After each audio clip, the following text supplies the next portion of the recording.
iQOO Z9x budget கேட்டகரியில் ஒரு powerful smart phone launch பண்ணியிருக்காங்க அப்படின்னு சொல்லலாம். இங்கே பவர்ஃபுல் அப்படின்னு சொல்லும்போது இதோட AnTuTu ஸ்கோர் 5 லட்சத்துக்கு மேலே இருக்குது. அது மட்டும் இல்லை, பிக் பேட்டரி 6000 mAh கொடுத்துருக்காங்க. இருந்தாலுமே ஒரு ஸ்லீக் ப்ரீமியம் டிசைனோட iQOO Z9xல வேறு என்னென்ன ஃபீச்சர்ஸ் இருக்குன்னு குவிக் அன்பாக்சிங் அதோட டெஸ்டிங்கும் பண்ணி பார்த்துடலாம். சேனலுக்கு ஃபஸ்ட் டைம் வந்திருக்கீங்கன்னா என் பேர் வானா, இது டெக்னிக்கல் சென்னை.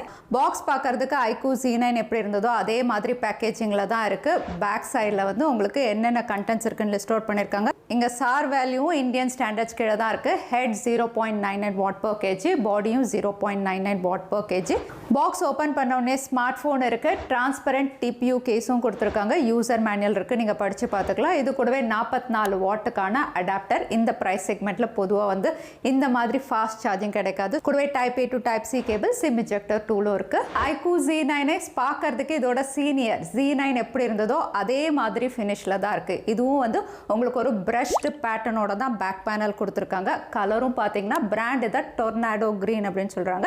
இன்னொரு கலரும் இருக்குது, பிளாக் கிரேஷ் கலர். அது வந்து ஸ்ட்ராங் கிரே. எது வேணுமோ நீங்கள் ஆஃப் பண்ணிக்கலாம். பேக் பேனல் மேட் ஃபினிஷ், அதனால் ஃபிங்கர் பிரிண்ட்ஸ் மஜஸ் எதுவுமே கேட்ச் பண்ணலை. ஒரு பேட்டர்னோட கொடுத்துருக்காங்க. இது வந்து பட்ஜெட் செக்மெண்ட், அதனால் பாலி கார்பனேட் பேக் பேனலோட தான் வருது. கேமரா வந்து கிளாசி ஃபினிஷில் வந்து ஸ்கொயர் மாடியூலில் பிளேஸ் பண்ணியிருக்கிறது பார்க்கறதுக்கு நல்லாவே இருக்குது. ஸ்மார்ட் ஃபோன் பார்க்கறது கொஞ்சம் நீளமாகவும் அகலமாகவும் இருக்குது. ஏன்னா 6000 mAh பேட்டரி கெப்பாசிட்டி. இருந்தாலுமே வெயிட் டிஸ்ட்ரிபியூஷன் நல்லா பண்ணியிருக்காங்க. வெறும் 199 கிராம் தான். திக்னஸும் பார்த்தீங்கன்னா வெறும் 7.99 mm திக்னஸ் தான். ஸோ ஸ்மார்ட் ஃபோன் ரொம்பவே ஸ்லீக்காக இருக்குது. கையில் வச்சு யூஸ் பண்ணுறதுக்கு கம்ஃபர்டபுளாகவும் இருக்குது. 6000 mAh பேட்டரி கெப்பாசிட்டியும் குயிக்காக சார்ஜ் ஆகிற மாதிரி வந்து 44 வாட் அடாப்டர் பாக்ஸ்லேயே கொடுத்துருக்காங்க. ஸோ சார்ஜிங் டைம் வந்து 1.25 மணி நேரத்தில் வந்து உங்களுக்கு 100% ரீச் ஆகிடும். அகைன் வந்து நீங்கள் நார்மல் யூஸர் அப்படின்னா தாராளமாக 1.5 நாள் யூஸ் பண்ணுற அளவுக்கு வந்து உங்களுக்கு ஆப்டிமைசேஷனும் நல்லாவே பண்ணியிருக்காங்க. அதே போர்ட்ஸ் அண்ட் பட்டன்ஸ் பொறுத்த வரைக்கும் ரைட் சைடில் வால்யூம் அப் அண்ட் டவுன் கொடுத்துருக்காங்க. கூடவே பவர் பட்டன் இருக்குது. கீழே 3.5 mm audio jack, mic, type C port speaker grill இருக்குது. லெஃப்ட் சைடில் சிம் ஸ்லாட் அவைலபிளாக இருக்குது. பட்ஜெட் செக்மெண்ட்டாக இருந்தாலும் செகண்டரி நாய்ஸ் கேன்சலேஷன் மைக் தேவை. இதில் இல்லைன்னா இங்கே சிம் ஸ்லாட் பொறுத்த வரைக்கும் 2 5G சிம், அப்படி இல்லைனா ஒரு 5G சிம் 1 TB வரைக்கும் SD கார்டு போட்டு ஸ்டோரேஜ் எக்ஸ்பேண்ட் பண்ணிக்கிற மாதிரி கொடுத்துருக்காங்க. டியூரபிலிட்டி பொறுத்த வரைக்கும் இந்த ஸ்மார்ட் ஃபோனில் IP64 ரேட்டிங் இருக்கிறதுனால ஸ்பிளாஷ் ரெசிஸ்டன்ட், அதனால லேசாக தண்ணி பட்டா எதுவுமே ஆகாது. பெர்ஃபார்மன்ஸ் பொறுத்த வரைக்கும் பட்ஜெட் கேட்டகரியிலே இதுதான் பவர்ஃபுல் ஸ்மார்ட் ஃபோன் அப்படின்னு சொல்கிற மாதிரி Snapdragon 6 Gen 1ல் கொண்டு வந்திருக்காங்க. இது 4 nanometerல ப்ராசஸ் பண்ண சிப். இந்த சிப் அப்படின்னு பார்த்தீங்கன்னா பொதுவாக வந்து 15,000, 20,000, 25,000 ப்ரைஸ் செக்மெண்ட் ஸ்மார்ட் ஃபோன்ஸில் தான் இருக்கும். பட் அண்டர் 15Kல வந்து இந்த சிப் அப்படின்னு சொல்லும்போது இங்கே ஸ்கோர்ஸ் ரொம்பவே நல்லாயிருக்கு. 5 lakhsக்கு மேலே ஸ்கோர் பண்ணியிருக்கு. அதோட ரீட் அண்ட் ரைட் ஸ்பீட் அப்படின்னு பார்த்தீங்கன்னா LPDDR4X RAM, UFS 2.2, அதுலேயுமே ஸ்கோர்ஸ் நல்லா கொடுத்துருக்காங்க. எக்ஸ்டெண்டட் ரேம் அவைலபிளாக இருக்குது. அதே நீங்கள் கொஞ்சம் கேம் விளையாடுவீங்க அப்படின்னாலுமே இதை ஹேண்டில் பண்ணுற அளவுக்கு வந்து ஒரு கன்சிஸ்டன்ட் சிப் அப்படின்னு நம்ம சொல்லலாம். இங்கே கேம் அப்படின்னு சொல்லும்போது நான் பேட்டில் கிரவுண்ட் மொபைல் இந்தியா விளையாடி பார்த்தேன். ஸ்மூத் அல்ட்ரா செட்டிங் அவைலபிளாக இருக்குது. அதோட சொல்லவே வேண்டாம், iQOO அப்படின்னு பார்த்தீங்கன்னா கேம் மோட் ஆப்ஷன்ஸ் நிறையா கொடுத்துருப்பாங்க. அதையும் நீங்கள் எனேபிள் பண்ணி விளையாடும் போது வந்து உங்களுக்கு கேம் பிளே அப்படின்னு பார்த்தீங்கன்னா ஒரு 1/4 மணி நேரம் கிட்ட விளையாடி பார்த்தோம். பெருசாக ஃப்ரேம் ட்ராப் இல்லை. ஸ்மார்ட் ஃபோனும் வந்து ஹீட் ஆகலை. ஏன்னா Snapdragon 6 Gen 1 ஏற்கனவே நம்ம யூஸ் பண்ணி பார்த்துருக்கோம். ஒரு கன்சிஸ்டன்ட் சிப் தான், பெருசாக ஹீட் ஆகாது. இங்கே வந்து உங்களுக்கு கேம் பிளேவும் ஸ்மூத்தாக இருந்தது. இன்னும் சொல்ல போனால் இந்த ப்ரைஸ் செக்மெண்ட்டில் வந்து ஒரு பெஸ்ட் பெர்ஃபார்மிங் ஸ்மார்ட் ஃபோன் அப்படின்னு சொல்கிற மாதிரி உங்களுக்கு நார்மல் யூசேஜ், கேமிங் ரெண்டையுமே ஹேண்டில் பண்ணுற அளவுக்கு இதை ஆப்டிமைஸ் பண்ணியிருக்காங்க. இங்கே பெர்ஃபார்மன்ஸ் இந்த வேலைக்கு பவர்ஃபுல்லாக கொடுத்துருந்தாலுமே வந்து இங்கே குறை சொல்ல வேண்டியது அப்படின்னு பார்த்தீங்கன்னா யூசர் இன்டர்ஃபேஸ். இது வந்து உங்களுக்கு Android 14ல் தான் லான்ச் பண்ணியிருக்காங்க.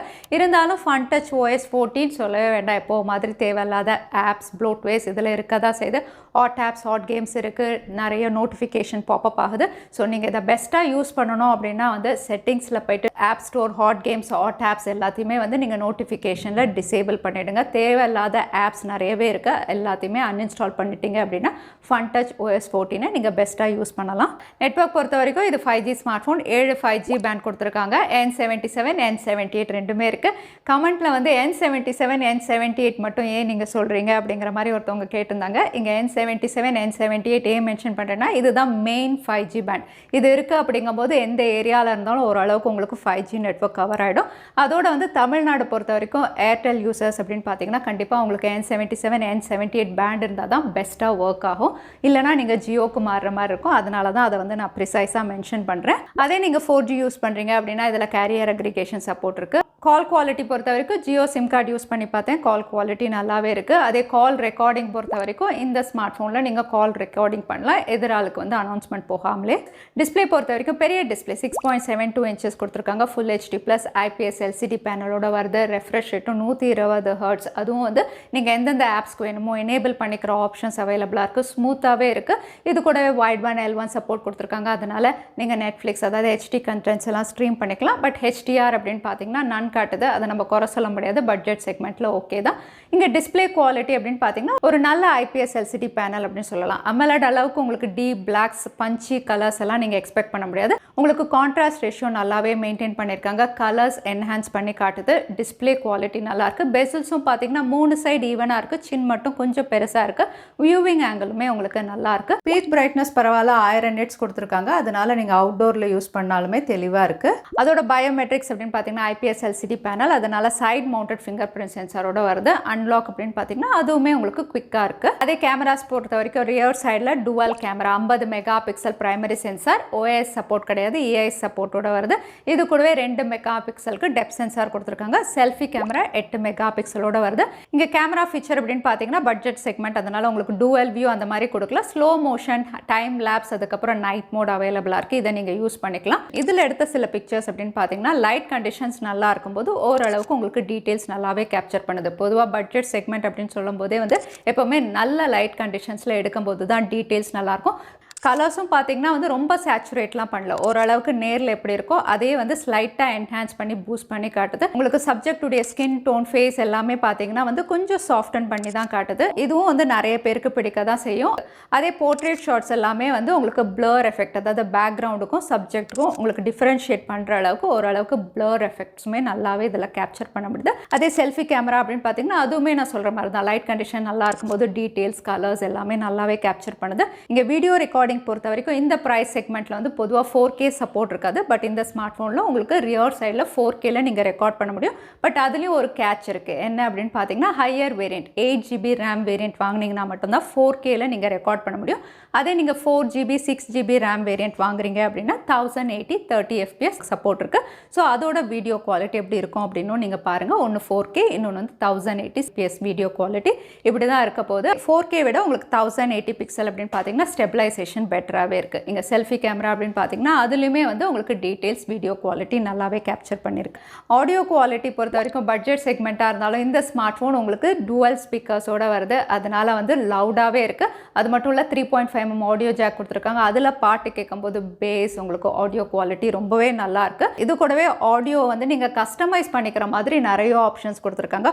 ஆடியோ பூஸ்டர் அவைலபிளாக இருக்குது, அதை எனேபிள் பண்ணிங்க அப்படின்னா உங்களுக்கு வால்யூம் இன்னுமே அதிகமாகும், 300% வரைக்கும் இன்க்ரீஸ் ஆகும். ஸோ ஆடியோ குவாலிட்டி இந்த ப்ரைஸ் செக்மெண்ட்டில் டுவல் ஸ்பீக்கர், ஆடியோ பூஸ்டர்னு நல்லாவே கொடுத்துருக்காங்க. ஸோ iQOO Z9x இந்த ஃபீச்சர்ஸோட விலை அப்படின்னு பார்த்தீங்கன்னா இதோட ஸ்டார்டிங் ப்ரைஸ் 11,999 கிட்ட பேங்க் ஆஃபர்ஸோட லான்ச் ஆகலாம் அப்படின்னு தெரியுது. 4GB variant.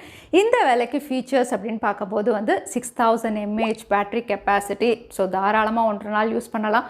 பவர்ஃபுல் சிப், அதனால் வந்து நீங்கள் கேமும் விளையாடலாம், நார்மல் யூசேஜுக்கும் நல்லாயிருக்கும்.